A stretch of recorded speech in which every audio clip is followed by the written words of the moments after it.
Joining me now is Liberal MP Tim Wilson to discuss some of the day's issues. Tim Wilson, good morning to you. Thanks for joining us. So if we are to be believed with the news outside of the G7 in Biarritz in France overnight that the trade war appears to be cooling, we might have been told this before, but are you buying it? Well, only time will tell, Peter, but I think everybody would welcome a cooling in the trade tensions between the United States and China. United States is Australia's largest investor. China is our biggest export market. What we need is those countries to be able to get along, but critically so that companies can invest with confidence to grow jobs here and around the world and hopefully see lifts in rising wages as well. Well, China is our largest trading partner, and there have been some comments that have been attributed to Xi Jinping overnight, suggesting that it is bad news, not just for China, but also, for world markets. But do you think the reasons for Donald Trump taking that hardline approach in the first place were legitimate? Well, ultimately, any US president has to act in their national interest, and if he believes he was doing that, then it's legitimate. Whether it was necessarily the economically correct thing to do, I think very much remains contested. But there's also a geostrategic political reason why he has done it, and I think it's hard not to argue that that hasn't in part been successful by using the weight and the influence the United States has to try and make sure that there is a more even deal in the relationship between the United States and China and its trading relationship. Just back on the G7, Scott Morrison was only there as an observer, but are you of the mind that it was important for him to be there, and how successful was his trip? I do think it's important for Australian Prime Ministers to be at these meetings of world leaders, particularly the G7. He went with a very clear agenda around some of the activity related to online social media, and that as a global challenge is rising, and he's been at the forefront of that, so I think it's been enormously successful. But it's just an opportune moment for our Prime Minister to be able to meet directly, face-to-face, particularly with many of the new leaders. And we've obviously got, since the last major Leaders World Summit, we've got Boris Johnson now being Prime Minister of the United Kingdom.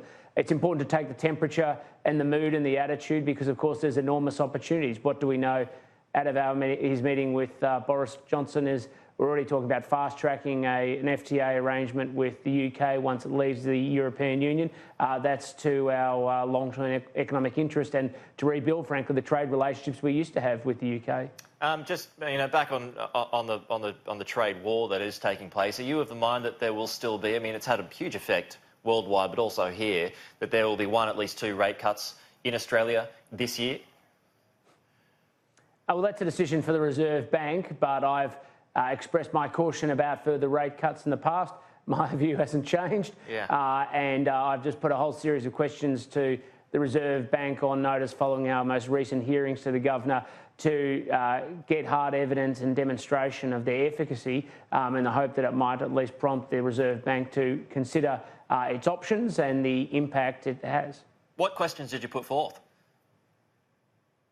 Mostly questions around different modelling and data sets that exist as the basis for making decisions, and particularly around the change in the behaviour based on their own research in the past, from the increasing number of older Australians and them being dependent on interest-bearing deposits as a basis for some of their income, to looking at what the impact and the modelling impact there is related to interest rate cuts and whether people paying off principal and interest off their mortgage, which is a lot of people, whether they're actually seeing any flow through and therefore whether that's reducing the efficacy of interest rate cuts. The Treasurer has been out monetary policy, isn't it exciting? Yeah, well, I'm going to continue on that. The Treasurer has been out and about over the last 24 hours or so. He's asking for ways in which, the business community can increase productivity. But what are your thoughts on the negativity that has come out of that since then from the business community, suggesting, well, their duty is to the shareholders?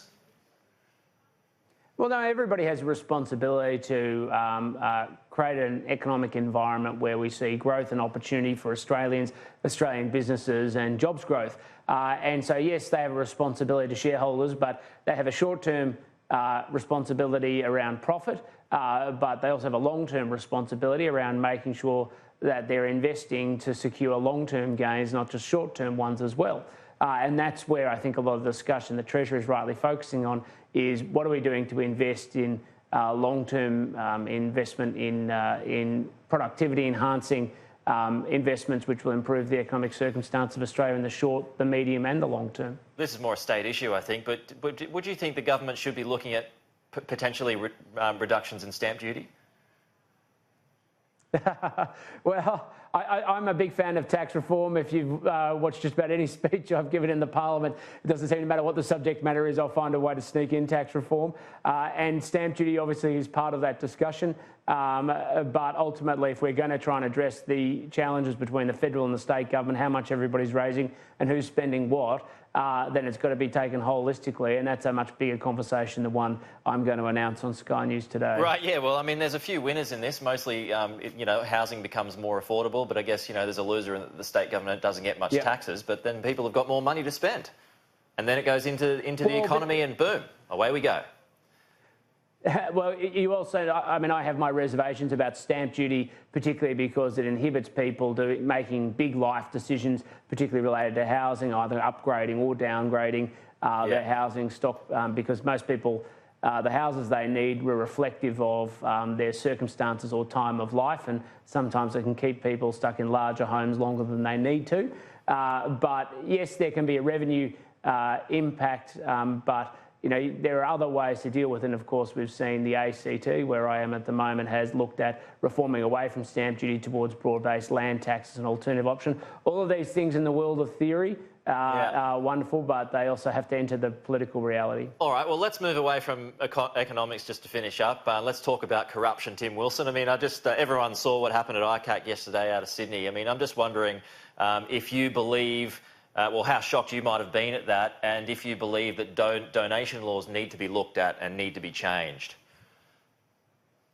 Well, I wasn't shocked because it's the New South Wales division of the Labor Party and they don't exactly have an unblemished record. But the issue around donations, we have mechanisms of transparency at a federal level. We obviously have a discussion around a National Integrity Commission being introduced in Canberra. We're just working through that calmly and methodically. I think that's a sensible way forward. Do you believe there's too much influence?